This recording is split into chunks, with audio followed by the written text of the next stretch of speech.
السلام علیکم تلنگانہ کے آئیڈیل ٹیچرز۔ السلام علیکم تمام ٹیچرز، ایجوکیشن ڈپارٹمنٹ کی نیوز سنیے اردو میں۔ تو آج کل تلنگانہ میں ایک استاد ہونا، اس کا اصل مطلب کیا ہے؟ کیا یہ صرف کلاس روم میں بچوں کو پڑھانا ہے یا پھر اس میں ذاتی پریشانیاں اور سرکاری دفتروں کے چکر بھی شامل ہیں؟ آج کی اس گفتگو میں ہم کچھ ریسنٹ اپڈیٹس کو جوڑ کر دیکھیں گے کہ ایک ایجوکیٹر کی زندگی کی اصل تصویر کتنی کمپلیکیٹڈ ہے۔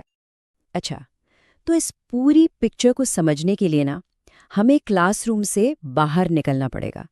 ہماری بات کسی پالیسی ڈاکیومنٹ سے نہیں بلکہ ایک بہت ہی پرسنل سٹرگل سے شروع ہو رہی ہے، ایک ایسی کہانی جو دکھاتی ہے کہ سرکاری کاموں میں دیر ہونے کا عام انسانوں اور ان کی فیملیز پر کیا اثر پڑتا ہے۔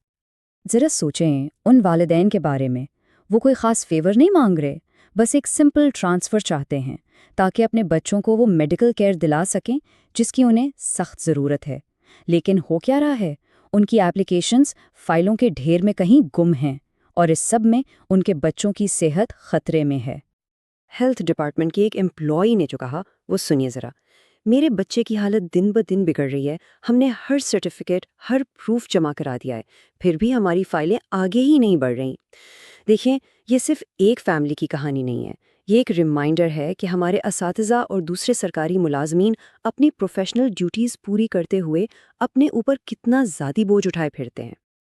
چلیں اب اس انڈیویجول سٹرگل سے آگے بڑھتے ہیں اور ایک بڑی ڈائریکٹو پہ نظر ڈالتے ہیں جو اسٹیٹ کے ہر اسکول کو افیکٹ کر رہی ہے، اور یہ وہ پوائنٹ ہے جہاں پرسنل اور انسٹیٹیوشنل دنیا آپس میں ٹکراتی ہیں۔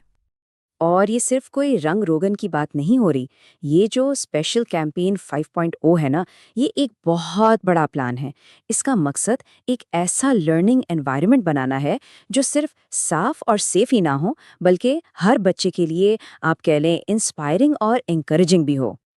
ذرا اس ٹائم لائن پر نظر ڈالیں، یہ تو سیدھی وقت کے خلاف ایک ریس ہے، کمیٹیاں بنانے سے لے کر انسیف عمارتوں کو گرانے تک۔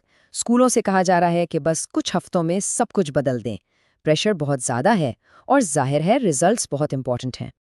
اور جب ہم کمپریہنسو کہتے ہیں تو ہمارا مطلب واقعی کمپریہنسو ہے، مطلب کچن میں بننے والے کھانے سے لے کر پینے کے پانی کے نلوں تک ان گائیڈ لائنز میں کچھ بھی نہیں چھوڑا گیا۔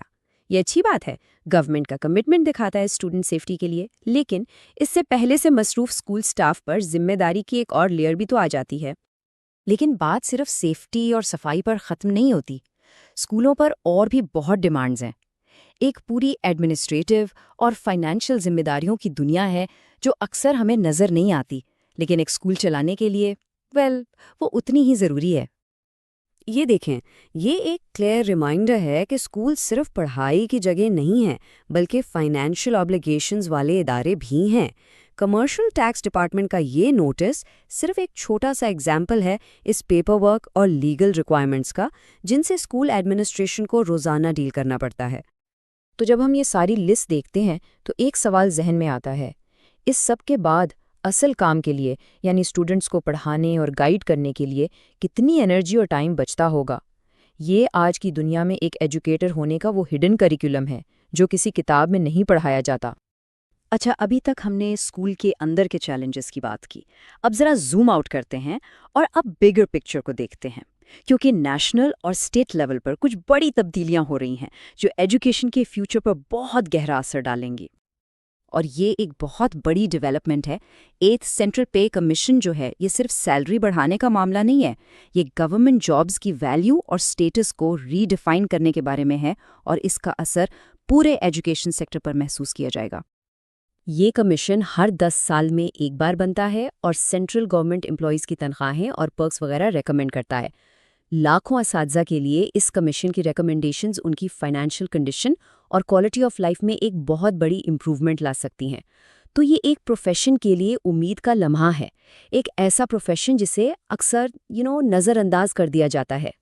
تو ایک طرف سینٹرل پے کمیشن ایک بڑی نیشنل نیوز ہے، وہیں دوسری طرف تلنگانہ کی لیول پر بھی کچھ اہم ڈیولپمنٹس ہو رہی ہیں، جیسے کہ ٹیچر ایلیجبلٹی ٹیسٹ یعنی ٹیٹ پر سپریم کورٹ میں جو ہیئرنگ چل رہی ہے وہ ہزاروں اساتذہ کے کیریئر پر ڈائریکٹ اور فوری اثر ڈال سکتی ہے۔ لیکن ان ساری پالیسیز اور لیگل بیٹلز کی بحث میں سب سے امپورٹنٹ چیز کو بھولنا بہت آسان ہے، اسٹوڈنٹس۔ تو چلیں اپنا فوکس واپس کلاس روم کی طرف لاتے ہیں اور ایک ایجوکیٹر کی سب سے بنیادی ذمہ داری پر بات کرتے ہیں، نوجوان ذہنوں کی حفاظت اور ان کی پرورش۔ یہ سچ میں ہر ماں باپ کا بدترین خواب ہے۔ ایک بہت ہی ڈسٹربنگ نیا ٹرینڈ سامنے آیا ہے جہاں ینگ گرلز کو آن لائن ٹارگٹ کیا جا رہا ہے۔ اے آئی ٹیکنالوجی کا استعمال کر کے ان کی فوٹوز کو مورف کیا جاتا ہے اور بہت ہی غلط مواد بنایا جا رہا ہے۔ اس سے جو ایموشنل ٹراما ہوتا ہے اس کا تو ہم تصور بھی نہیں کر سکتے۔ اور یہ کوئی ایسی چیز نہیں ہے جسے ہم اگنور کر سکیں۔ اے آئی کے ذریعے ہونے والے اس ایکسپلائٹیشن پر ایجوکیشنل انسٹیٹیوشنز اور لا انفورسمنٹ ایجنسیز کی طرف سے ایک فوری اور ڈیسائزو رسپانس کی ضرورت ہے۔ ہمیں اس نئے ڈیجیٹل ایج میں اپنے بچوں کو پروٹیکٹ کرنے کے لیے نئی اسٹریٹجیز اور نئے ٹولز بنانے ہوں گے۔ تو پھر آج ایک ایجوکیٹر ہونے کا اصل مطلب کیا ہے؟ اس کا مطلب ہے ایک استاد، ایک مینٹور، ایک سوشل ورکر، ایک ڈیٹا انالسٹ اور ایک فائنینشیل مینیجر، سب کچھ ایک ہی شخص میں۔ یہ ایک ایسا پروفیشن ہے جس میں بے پناہ ڈیڈیکیشن، ہمت اور ایک گہرے مورل پرپس کی ضرورت ہوتی ہے۔ اور شاید سب سے بڑا سوال یہ نہیں ہے کہ ایک ایجوکیٹر ہونے کا کیا مطلب ہے، بلکہ یہ ہے کہ ہم ایک سوسائٹی کے طور پر ان کی مدد کے لیے آخر کر کیا رہے ہیں۔